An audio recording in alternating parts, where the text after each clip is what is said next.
Hello and welcome to the Play Creators Conference. Thank you for joining me. I'm delighted that this session be me talking to Ben Butcher, SVP of Creative at Funko. Hi Ben, how are you? Good. How are you doing, Billy? Not too bad, not too bad. I'm delighted to connect with you. So this session, we're going to be diving into sort of how you work at Funko, your history in the industry, your thoughts on creativity, and I'm super excited. So if we kick off now and sort of start naturally at the beginning, you've got an incredible CV in terms of Pixar and Disney, and now Funko, really interesting companies. But I'm interested, where did it first start for you? What was sort of the first stepping stones to working in the play and entertainment space? Yeah, so I actually went to college for kind of fine art and then animation. And then through that process, got a presentation from Disney Consumer Products. Got me really excited about the idea. I always thought, okay, I'm going to go into animation, I'm going to make cartoons and do this kind of stuff. And when I saw their presentation of what they did and how they brought things to life, like it just kind of it blew me away. And it, wasn't something that I had known, really understood, like, oh, this is something you could really do. So that was interesting. And then I applied and got into an internship program at Disney Consumer Products. And that was right out of college and in the late 90s. So that dates me a little bit, but yeah. And I got to jump in there and start working on properties like Doug and the Mighty Ducks TV series and the original kind of when X Games started and ESPN was just kind of booming with their partnership with Disney. So it seemed like one fun project after another, and you got to deal with all these amazing characters and properties and stuff, and got to really find new ways of bringing them to life. So I kind of came into this kind of a different route than going through your traditional kind of, engineering and that kind of way. So that's how I got into the door of this world. Amazing. And once you were in the door, in terms of the sort of skills you were doing and what you're actually doing day to day, was there toy design part of that? What was the first sort of exposure to the actual craft of the product side of things, I suppose? Yeah, no, you kind of you get thrown in right away when you're in Disney Consumer Products. You get to touch a lot of different things, and part of that process was the Disney stores. And this was back when they were kind of adding stores all over the world, and it was this experience for people who couldn't go to the parks or didn't have the ability to get to some of the theme parks. I got a chance to go over and work with this team, and it was a small creative team that was kind of just building to manage kind of the growth and everything. And what was nice about that is that was direct to retail, so you touched everything. So when I got over there, I was helping with creative in women's fashion lines, and then jumping over and doing resin snow globes, and then you would work on an action figure, you would work on plush. And so it was almost like it really like the schooling that was just the perfect setting to be in, because every week you would get to work with different properties. We had such a small team, it was like, okay, we got Winnie the Pooh, we got all these different things, like let's just divvy it up. And that's where I started working on Pixar properties, which kind of led towards my path into Pixar at some point. And it was just amazing. Yeah, I learned on the fly. Got sent over to Asia at 21, just got thrown into the factory setting, and just I got to see all the things that make product development so cool, and got to learn like firsthand. Like you just can't beat that kind of experience. So I did that for I stayed at the Disney stores. Like I didn't leave. Like I was over there to help out, and I was like, no, I want to be here. Like this is where I need to be to learn all this. And on top of that, there was amazing artists there. So I'm learning how to draw. I'm learning how to understand how to work with different types of characters, different looking characters, different styles of characters. And yeah, it was the ultimate learning experience there. Yeah. And I suppose there's an interesting thing there in that you probably don't pick up, in the same way that obviously having that formal education in that side of stuff, you pick up certain skills, but I imagine you also pick up some bad habits or certain ways of, well, I have to do this way because that's how I was taught. Whereas learning on the job, at the place, in such an eclectic range of different skill sets and industries, I suppose that's almost a better preparation and gives you a more versatile approach to what you're doing, I suppose.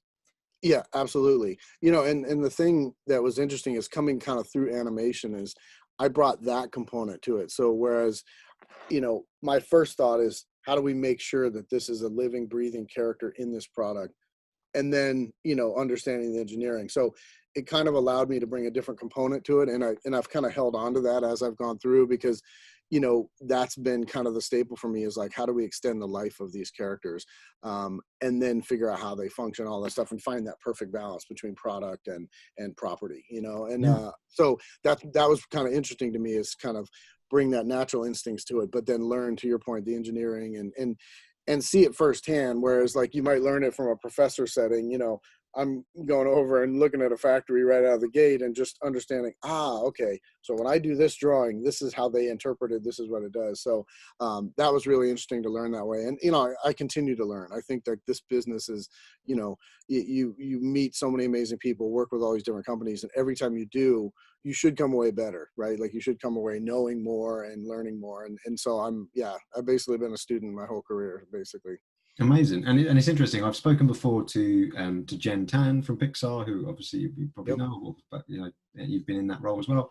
And when I remember speaking to her about the fact that when she's working on different licensed product, sometimes some filmmakers really want to get involved with that side of stuff, some don't. Everyone's slightly different, and I imagine at Disney, especially with your interest and your background in animation and stuff like that, was there chances to actually connect with and engage with some of the teams who are working on those sort of the stuff that you originally, I suppose, planned to do? Was there much engagement with those sort of creative teams as well? Yeah, I think, early on in when I was at Disney stores, you did a little bit. It was usually, via meeting. You'd head over to the animation building and meet with some of the people and show the product you're working on and get the feedback firsthand, which is really interesting because, they were developing the characters and doing that. And then, when I got to Pixar, it was, I mean, like I knew all those guys, just so comfortably that, you would have a conversation passing in the halls about something you're working on, or, I could ask them like, hey, where are you at on the designing of, that garment for, this character, and oh, okay, good, I can apply that. And so, and that's where I think Jen's at now. And that's the magic of being at the company there, being in Pixar Animation Studios and being able to work right directly with those filmmakers. It allows you to be as best you can be in your job, right? So Yeah.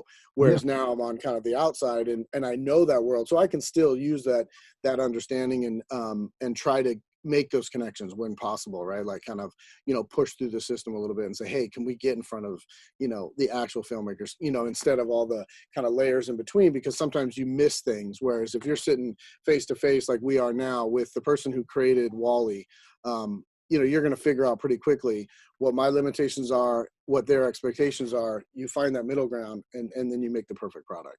Yeah, absolutely. That's fascinating. And also, I think Disney is a good example of. I recently finished watching the Imagineers documentary on Disney Plus, Mm-hmm.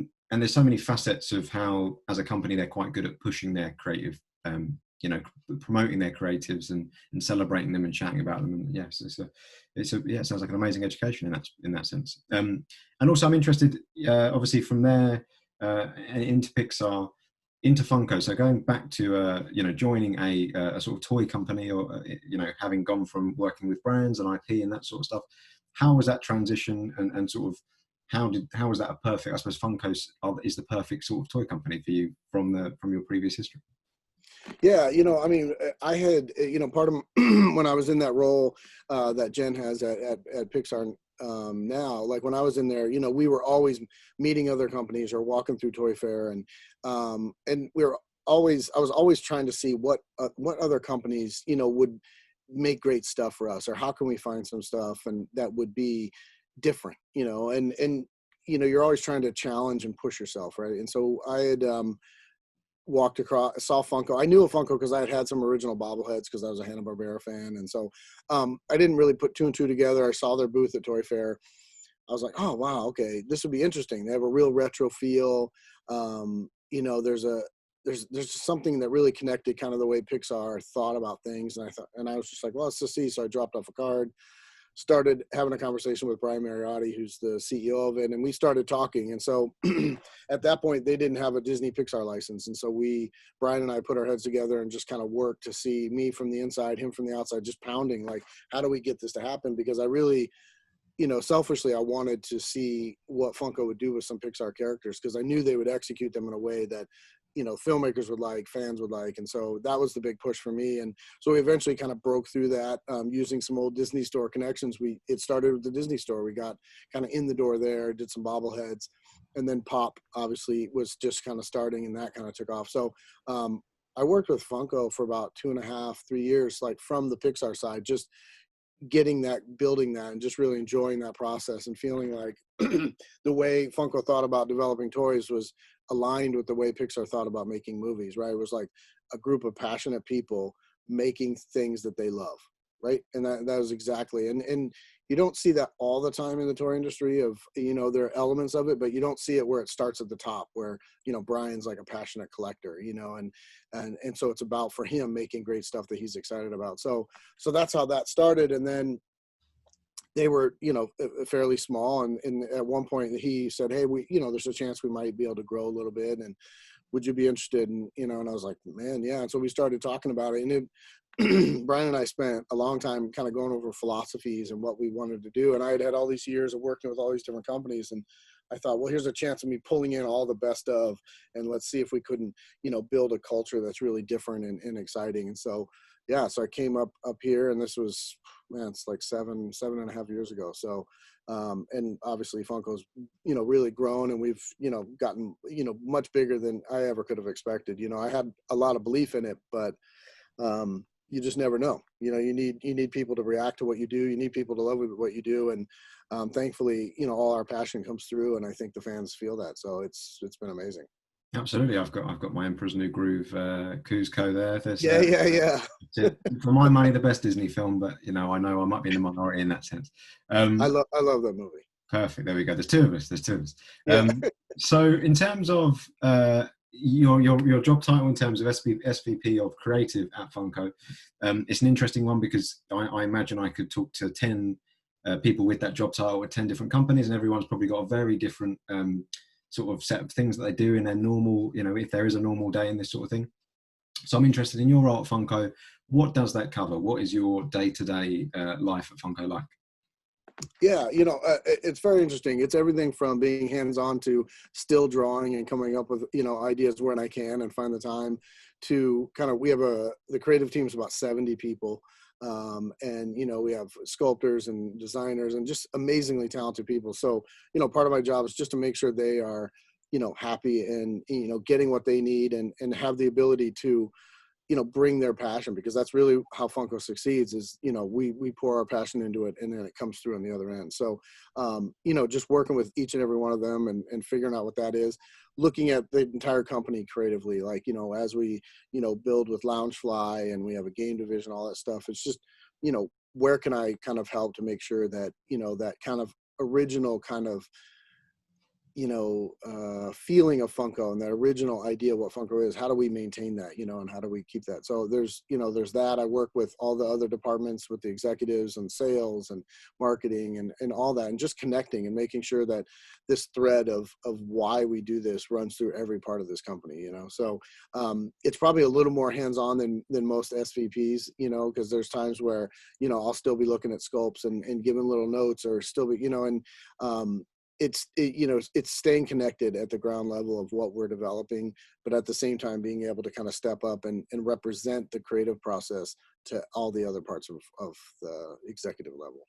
Yeah, and I'm interested in terms of it's such an eclectic, especially on the pop side, but it's such an eclectic mix of brands. And I actually tried before this call, I was thinking, is there a brand or a show that I can try and catch you out, and I'll pick a random thing that I vaguely remember from my childhood and see if it's been given the. And it was the one I thought was, I think it was called The Dinosaurs, that sitcom. Yeah. And I just thought that, that gave me nightmares as a child. Let's try and find, and again, they're there in that thing. So I'm interested in that process. When you have, I imagine, brand after brand after brand queuing up, wanting to have that Funko treatment.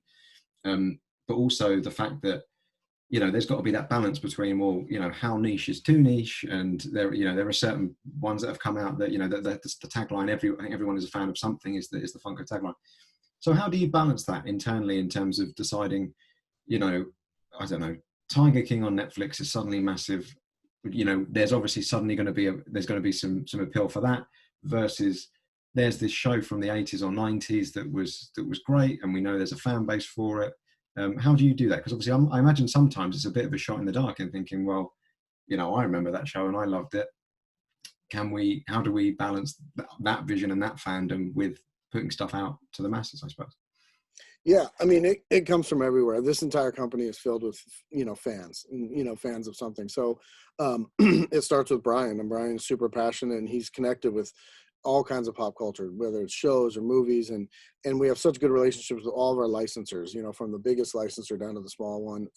Our licensing team is just nonstop. I mean, they're going nonstop and adding licenses left and right. So I think it's a combo of everyone. Just, there's a forum for everyone to get an idea to our licensing team or to anyone. Just say, hey, I'm reading this new comic, or oh, I saw this old show, or man, when I was a kid, I love this, and I think it all kind of funnels up, and then we put it through, and sometimes we reach out to our fans. I mean, we're really connected with our fan base, which is again something that's really important for Funko. Is we'll throw a handful of licenses out. Hey, you guys like these, and see what the response is, and kind of and go from there. And sometimes you're right, it is taking a chance.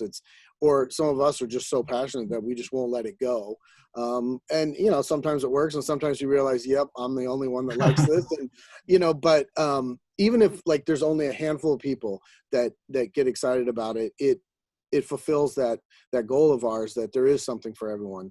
Even if you're not a toy collector, like, we want to tap into something that means something to you, whether it's like a Golden Girls, or a Bob Ross, or just any of these things that may not be your prototypical collector license or IP, but someone else is going to see it, and it kind of also builds our world, right? So the world of pop it grows as this family grows, and they all have a connection to each other because now they're in this look and in this format. So yeah, it happens. I mean, it's hard to even keep up with all the licenses, and now people will come to us like, hey, we're interested in this, and it's a really good place to be in, because it's almost like, okay, we got to we have to pick, and we can't do them all. I mean, the amount of licenses we have is far greater than the ones we actually execute against, because we're still pulling them in and figuring it out, and it makes it so that you're never bored, right? There's always an interesting challenge, interesting design challenge, interesting,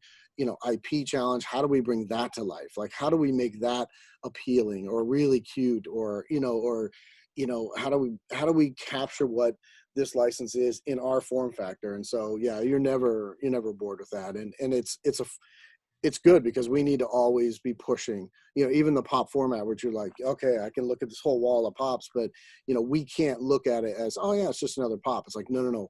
What is the best version of that character going to be in a pop? We can't rest on it, because if that's the first pop that someone gets excited about, they need to see that we've dotted everything and checked everything just right. You know what I mean? Yeah, and again, something you just said there was triggered a thought. And again, I might be going too specific into this, but the one that comes to mind is Jeff Goldblum reclining with his his open shirt from Jurassic Park. That obviously he's not a typical, he's not standing up. Obviously, I know not every pop has the same sort of thing, but that level of detail and deciding, okay, how far can we push that? I mean, internally, how far can you push that? And I know you've got other ones where you've got Game of Thrones ones where there's people on dragons and all stuff like that.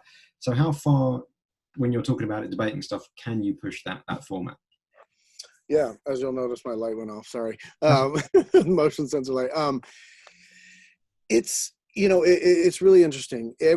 Finding that balance when you get the hardest ones sometimes are just the basic characters, right? Just a woman or man just in jeans and a t-shirt or something. Like, how do you find that? So that's when you have to dig into knowing the character, right? And there's someone. What's interesting is there's someone in this building that is passionate about it, right? And if not, then we're going to figure it out, right? We've had people where if license comes through, man, none of us are familiar with it. All right, a couple of us go binge it, and let's come back and let's figure it out. But we will reach out to anyone in the company, is sales, marketing, IT. Like, if we'll reach out on like just a group email, anyone really passionate about this, because there's something different from watching it and loving it, right? And the loving it details are what make that little, where you look at someone and go, oh my gosh, like they got that belt loop, or they got that little thing that because you love it. So we're always trying to find that. So even if we don't know what it is, we will get familiar with it, and we will do our research. And it's interesting from a conceptual level. Every step in the process, people do more and more research. So, we'll do research at the beginning stages, and then the concept artist will just dive even deeper, and you think, wow, they uncovered a bunch of cool stuff. And then it gets to sculpt, and they're like, well, we were doing this research and we found this. And it's like, man. And so everyone knows, like, that's the key for us, is to make sure that someone doesn't look at something and go, oh, they forgot that his sock was blue, or, and you're like, that stuff's the good stuff, right? Like, that's not. And then you have the gesture, or like, because we have this big head and a small body, it's like within those, I mean, it's almost sometimes parameters that limit us in a way that make us come up with a better result, right? Because we can't get hands up over heads. We can't do some of this stuff, but how do we capture that gesture of a person, or, the elements that make them different, and so, yeah, we will go to the nth degree. And then when we do have something, that we think is working, everyone on our team can look at anything we're working on. So like when paints come in, there's a neutral spot. So even if you're not working on the project and you walk through and you're like, gosh, there's something not right about that, speak up, because then we'll look at it and go, oh, you're right. And so, it's an amazing, really iterative, collaborative process that makes sure that not one single character is going to get left out, or one IP. It's all going to be treated exactly the same.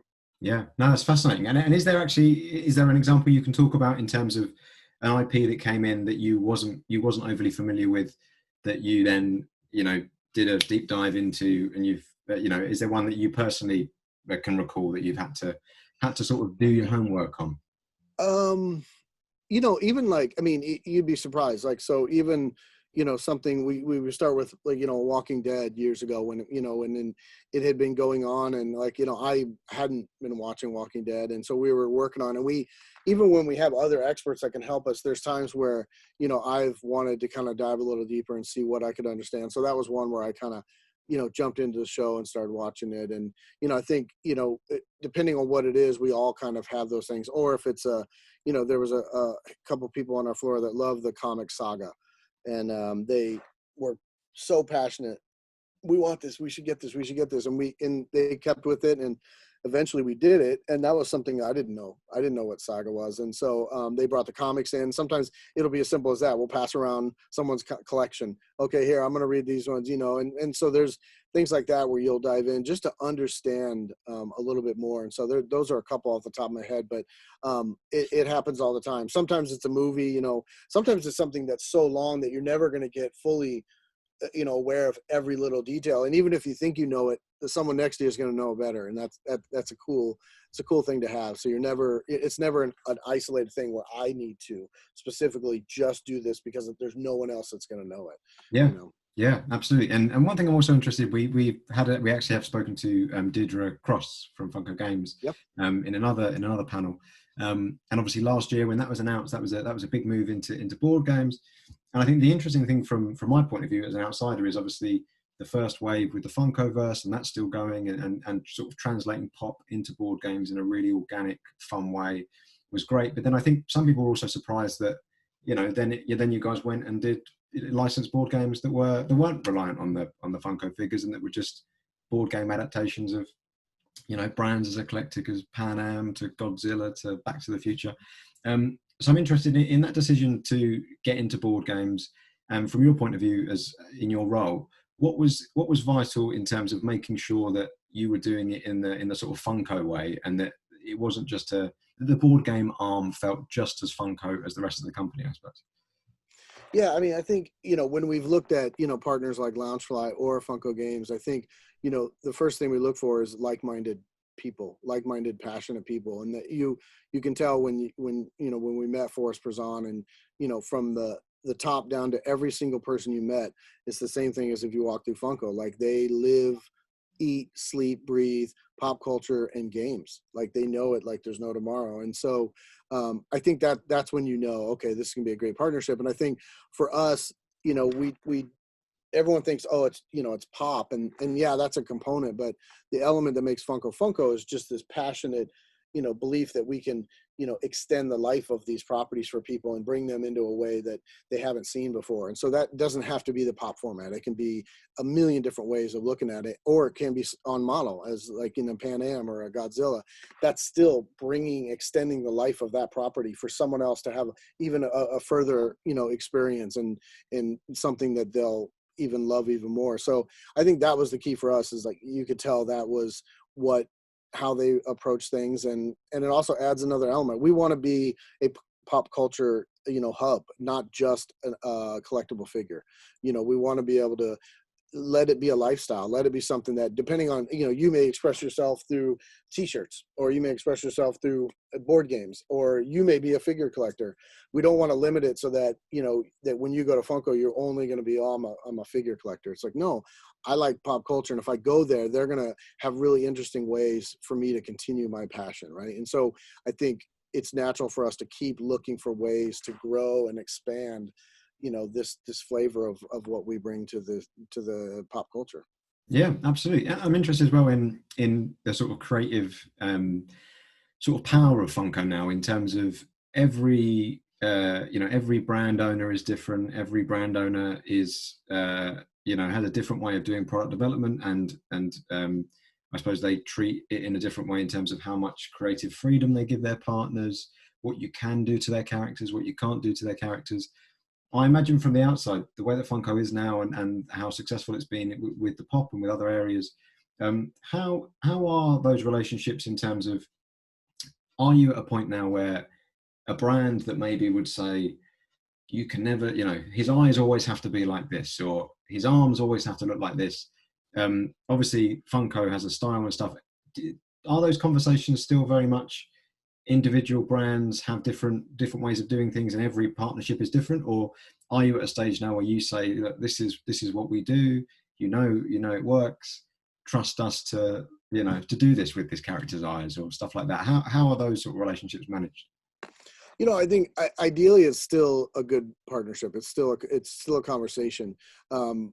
There is a little bit of trust this style. If it does, eye color becomes an issue sometimes, because ours are always black, and some people really want an eye color. And I think so there's a lot of conversations, and every licensor is different. So I think for us, the goal is to hit that perfect medium where, it's 50% Funko and 50% their IP, and they're happy with kind of where it lands, and we're happy with where it lands. And, sometimes it tips one way or the other, but hopefully when you or the fan see it on shelf, like, it feels like it's the perfect iteration of that. And so every licensor is different, and the licensor can be different even within their own brands, right? Like, they could have, a conversation about one thing, and then we'll come back a year later working on a totally different property with them, and it'll be a totally different conversation because that character lends itself to certain things. So there's only a couple things that are really like, man, we're not going to budge from that. Otherwise, if we can find a creative solution and it still feels right, we'll do it. And you'll notice there are some things that change and vary from, even in the pop world. There's a broad range of what can be a pop, and when we're doing an animated character that's already stylized, that can change, whether it's a taller head or whatever. And, if you're working with a live action, that's a little different. If you're working with like, a four-legged animal or something, that changes. So it's just every time there's a new challenge to it. But we just get to a point where we're like, okay, does this feel like it fits with this family of pops? Or if it's another format, like making sure it fits. As long as we get there, we're happy. Yeah, cool. And it's worth saying, obviously, we've mentioned about Loungefly and Funko Games. And I think one of the recent launches was the Battle World, Marvel Battle World brand, which is a sort of mix of, board games and collectibles. And you're constantly pushing out these new products and new lines. I'm interested, when you're coming up with a sort of brand new concept like that. So the Marvel Battle World is probably a good example, where it's a mixture of games and collectibles. Do the seeds of those ideas always start with brands, or for that one, was it a case of, look, we've created this concept that is a mix of a few things, now what brand can we apply to it? Or do those sort of things always start with, well, what cool thing can we do with Marvel, or what cool thing can we do with Pixar? Again, it varies. I think in the case of Battle World, it was, working with Marvel and trying to come up with a different format.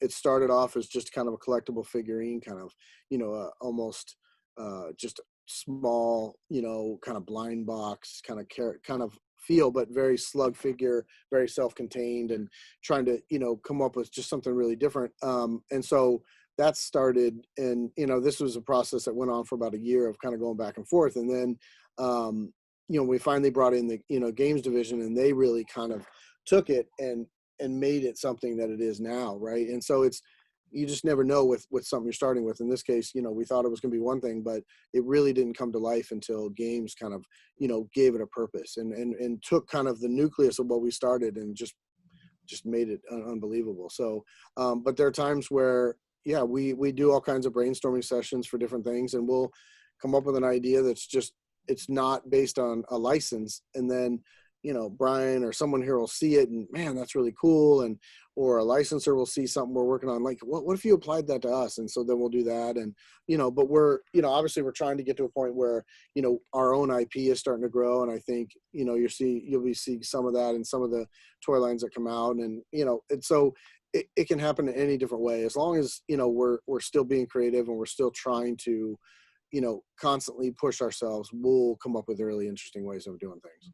Yeah, and obviously, you in the position you're in, I suppose Hanna-Barbera Battle World, is that the next that you're going to try and push that through? Yeah, man, of course. We always want Hanna-Barbera everything. So, yeah. I was going to say, and is there a thing with, because you're in the position you're in, is there a thing where you have to rein it in a bit in terms of, I love this, I could, you really have to rein back the sort of things that you really are a massive fan of and sort of go, well, look, we've done the Funko Hanna-Barbera, now we'll move on to other stuff. Or in the same way that, and I think that's a really good example of a brand that hasn't been, there's not loads and loads of cool product out for that IP.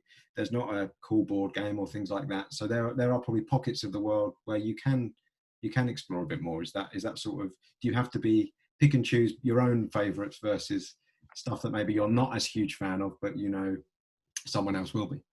Yeah, absolutely. I mean, you can't get caught up in how much you love something. You do need to step back, and that's why it's great. We bounce things off each other. And so, yeah, you're always trying to make sure, like, hey, okay, I love this, but do other people love it? Dark Crystal was something for me, like growing up, like that was just, the be all end all. And, it took us a long time before we went into that. I was trying for us to do that, but you just never know. And, thankfully there is a decent fan base for that, but, not the biggest one in the world, but enough that it made it, worthwhile for us to do. And then with the new show, yeah, but there's times where, we've brought up licensed stuff that we love to the core, but doesn't make sense for other people, and it wouldn't, there's just not enough fan base, and you don't want to put resources to something that is really going to be so niche that it misses, or that the audience isn't there. And Hanna-Barbera, it can be one of those things you have to be careful. And I think if it was up to Brian and I, like, yeah, we would do everything Hanna-Barbera, but it also wouldn't make sense, right? Like everything wouldn't make sense, but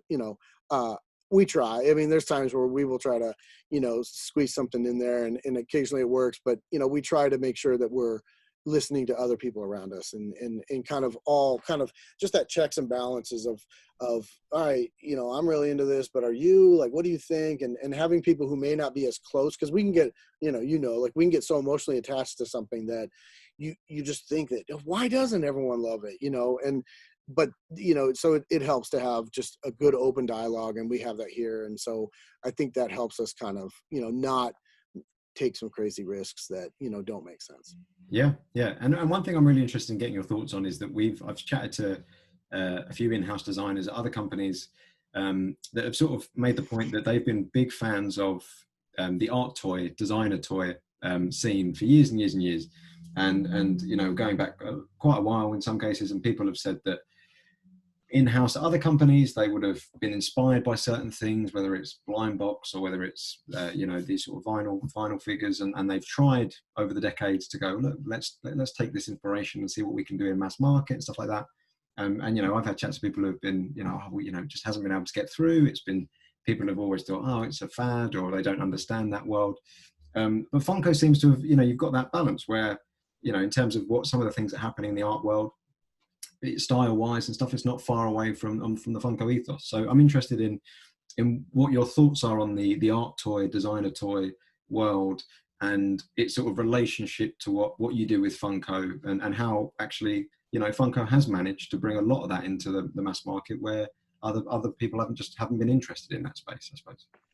Yeah, I mean, look, I would say almost everyone, especially on the creative team, are huge fans of just the art toy world and anything that, from an independent, just as if, we're into art and design and poster designers and anything, we're just fans of things that inspire us. And the art toy world is something where, all of us have collections around our offices, and we have such respect for those artists and what they do. And so when we are, thinking about what we're doing, and I think, pop just it was the right time, the right place, and it kind of built in the right way.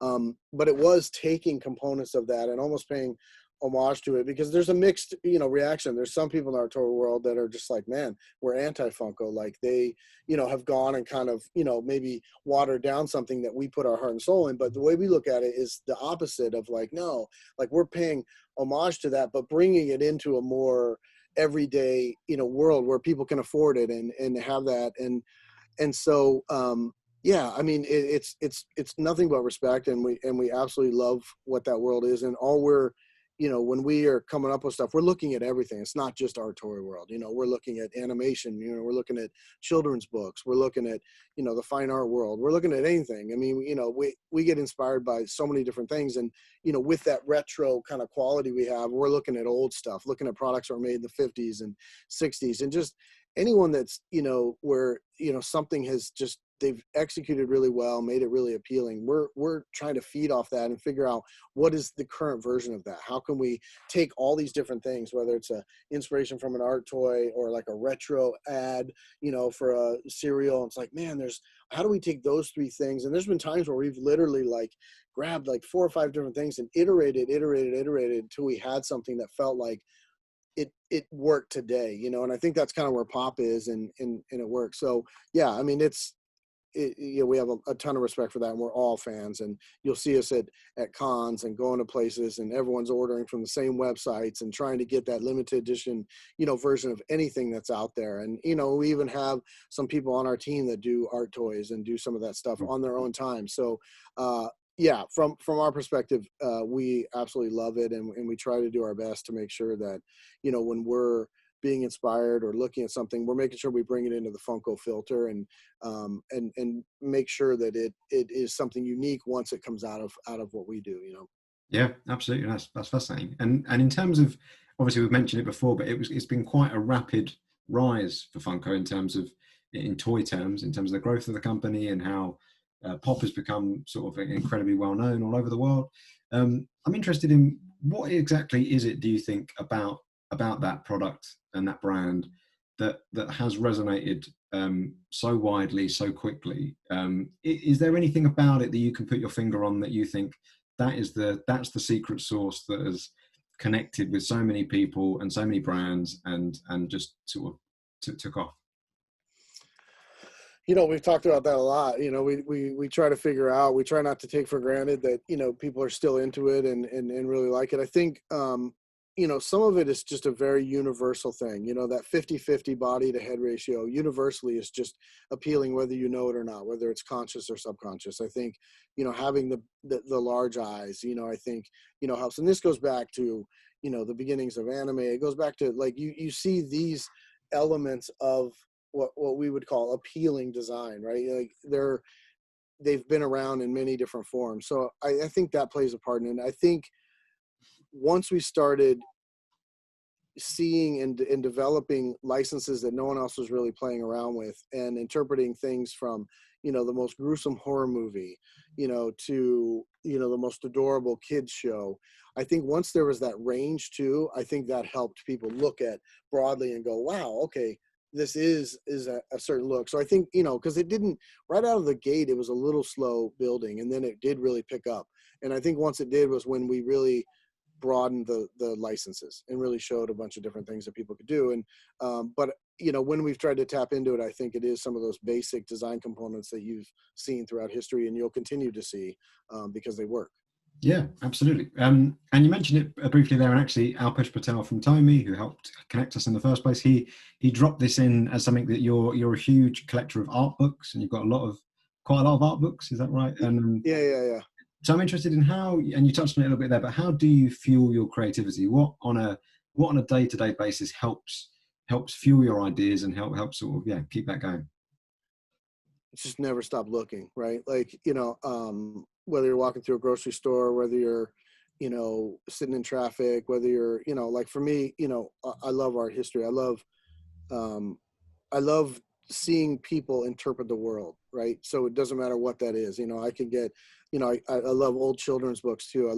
But I love them from around the world. I love seeing what, I love Czechoslovakian kind of early, children's books, and just, Wow. the choices they make, right? Or, you can look at Russian design, you can look at African, anywhere, there's just something really interesting about how other people interpret things. So that's where kind of the book collecting is, just looking at just so many different art things. And then one thing will usually lead to another. Like you start reading about, and it started for me, like, I'm into animation, I'm into Disney animation. So you start looking at, some of those great 9 old men, and then you read about them and you see who they're looking at, and they're looking at these artists, and you just work your way back. And then it just brings you all these different places. And that's kind of what happened with me, is just trying to figure out, well, what motivated them to make this design choice? Oh, they were looking at, early, fine art, or they were looking at African sculptures, or you see what they were surrounded with. We talk about just kind of what we fill our worlds with. And so for me, that's where I get creatively inspired, is just seeing things in ways that I never would have thought for myself. And I think that's what, you see that just by researching and looking at stuff. So that's where kind of the collecting of the art books, and getting excited about stuff. Yeah, I suppose being curious is that sort of thing. Curious, man. Yeah. When you stop being curious, that's when you stop being an artist, in my opinion. Right? Yeah. Like when you stop, and you should never run out of curiosity. Like there should be far more curiosity than you have years on this earth, right? It's just, it should be endless, and you should be wondering why things are done a certain way, even if you don't like it. And I've always, I talk to people who are like, well, why you have such a broad range of art interests? I'm like, yeah, but you can look at something and not like it and learn maybe even more than if you loved it, right? Yeah. And so I'm always saying, like, I'll drag my niece to an art show or something. I'm like, I'm not bringing you here for you to love it. I'm bringing you here so you have a reaction. Like if you have a reaction, then you're going to leave here with something that you didn't have before you came in here. So even on the stuff that you don't like, or the things that, frustrate you, I think you can get just as much creative inspiration out of that stuff too. So once you start thinking that way, then, it becomes like this endless world that you'll never run out of ways to be, creatively excited about something. Yeah, amazing. I'm tempted to look into some Czechoslovakian kids books now. I've never dabbled in that. Oh man, it'll blow your mind, in my opinion. Like it's just, especially back from the 50s, 60s, 70s. There's, what's interesting is like when you hear about, like little golden books over in the US in the 50s and 60s, just amazing. But that same time period in all these other countries, people are thinking similarly, but they're doing it in a totally different way, how they see the world and everything. So that's where it gets really interesting, is when you take a similar time period and you pull out these things from maybe 4 different, countries, and you just go, wow, like look at, some of the techniques may be similar, but you got to figure they didn't have all the internet and all that stuff. So how are all these things, how are they being inspired by the same stuff? It's really fascinating. Yeah, and I think it's also interesting from an outsider's point of view, the fact that sort of stuff goes in, and what comes out in terms of the however loosely maybe they inspire certain aspects of the Funko product line, I think is fascinating. That's really, really cool. And then finally, because I've taken up a lot of your time already, but in terms of for the rest of the year, any sort of future product lines, is there anything you're allowed to tell us without a little red Funko laser dot popping up to take you out? Is there any product line or any particular pop or anything that you're really, really excited about coming out in the very near future? There's a few things that we've announced. Obviously, Battle World is just kind of hitting the shelves, and we're super excited about that. We have another one that we announced at Toy Fair called Snapsies, which is kind of a little girls line, which again, kind of just a really fun, appealing look and feel of something new. So I think for us, like that's where we want to keep going, is like coming up with new IP and trying to see different ways for us to do things that will maybe hit a different audience, or maybe, tap into something really different. So I think that's where we're going to continue to go. We have a line called Paka Paka, which is out there, which is kind of, essentially kind of, what they have in Japan with all the vending machines and all that great, stuff they do there. And it's like, how do we come up with just really fun, silly things, really test the waters? And if they do really well, then we can expand those product lines. So I think that's where we're going. We have, constantly brainstorming. We've got just binders and binders of just everything, unedited, just fun. What is it going to be? And, and then, we continue to bring those back out and like keep looking through it and, oh, let's go forward to this one. Let's go forward to this one. So we have a bunch of new IP that's in the works right now of just, fun stuff Amazing. to push the creativity. So those are the ones, and from a pop point of view, we're trying to come up with really interesting ways of making that world broader and even more of a believable world, whether it's, more of an environment or, getting a little bigger and just seeing what we can do. We don't want to ever just rest on pop and just be like, yeah, we're good. It's like, okay, we're constantly asking everyone on the team, what can we do differently? What can we do with this? How far can we push this? So there's always that too, right? So that's a constant. Yeah, and you can, I mean, and again, this is me speaking, not you, but I mean, in terms of the way that Lego have gone into movies and TV shows, and the pop thing, I think fits that, and that could be a really exciting place to take it. But absolutely. But yeah, and the last thing I'm interested back to the art books. Is there plans, and there might already be stuff out, but I mean, I imagine the art of Funko in terms of sketches that you guys do and stuff like that, in the way that I've got the art of Mondo, because I'm a massive love level of movie posters, and I haven't got any because not many of them ship to the UK, but right. That's the closest I'm getting. But yeah, in terms of, I imagine that sort of book would do really well. Is there any plans for that sort of thing? Or? Yeah, we've talked about it. We've met with some different publishers, and we've talked about what that would look like. We had that documentary that, Making Fun, which, kind of stepped into that idea of like, what could we be doing? Sorry about that. In terms of ringing to say stop talking. Yeah, stop talking. So yeah, we would love to do that. I mean, and thankfully, Funko started with, everything being done by hand, and we have, three of the original founders are still parts of the company, right? So creatively, we got, the original two artists are still with the company, and they have, old hard drives and, floppy disks full of stuff. And, and even our fan base and our collectors, like a lot of that stuff early on, the fans kept it, so we've started to kind of, at least look into what would that look like, because we want to really, when I was at Pixar when they started doing the art of books with Chronicle, so the art of monsters, where they really kind of rethought and really set the tone for what art books are now, really digging into the art of it and not just images of the movie or images of the product. So I think if we go that route, we really want to try to show just the thinking, because that's what's really interesting about Funko, is just all the thinking and creativity and the fun evolution of things. So at some point we'll definitely try to put something like that together. If anything, just so I can add it to my library of books. But you've got it. Yeah, I've got it. Yeah, I got to make it happen. But I think also, to your point, I think it would help in the same way that movie did, help people just, see Funko in a different way, and not just, this thing that they, see in every store. It's like, no, there's this group of really passionate people that, put a lot of heart and soul into everything we do. So we'd want to get that across in a book. So we'll get there eventually. And it's definitely something that we're starting to kind of figure out what the scope of that could be. Yeah, absolutely. Well, that passion and creativity comes across in spades talking to you. So yeah, kudos to you and the team and stuff. And so yeah, I mean that's it in terms of this. Thank you so much for giving up your time and for talking us through this. I'm excited to see Battle World and all the extra stuff that's coming out. And hopefully when the pandemic's a thing of the past, we can catch up in real life. And that'd be amazing, man.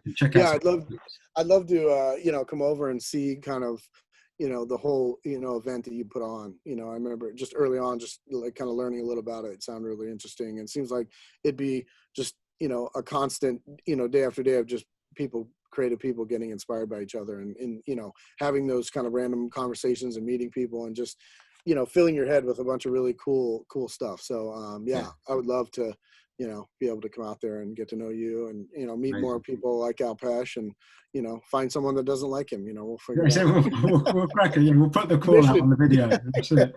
Well, amazing. This is great. We'll do it for the launch of the Art of Funko book there. We'll make that problem. If we say it out loud, it will happen. That's how it works, right? Perfect. That would be amazing. Amazing, Ben. Well, this has been so good. So thank you so much for this, and hope you enjoyed watching, everyone, and we'll catch up soon.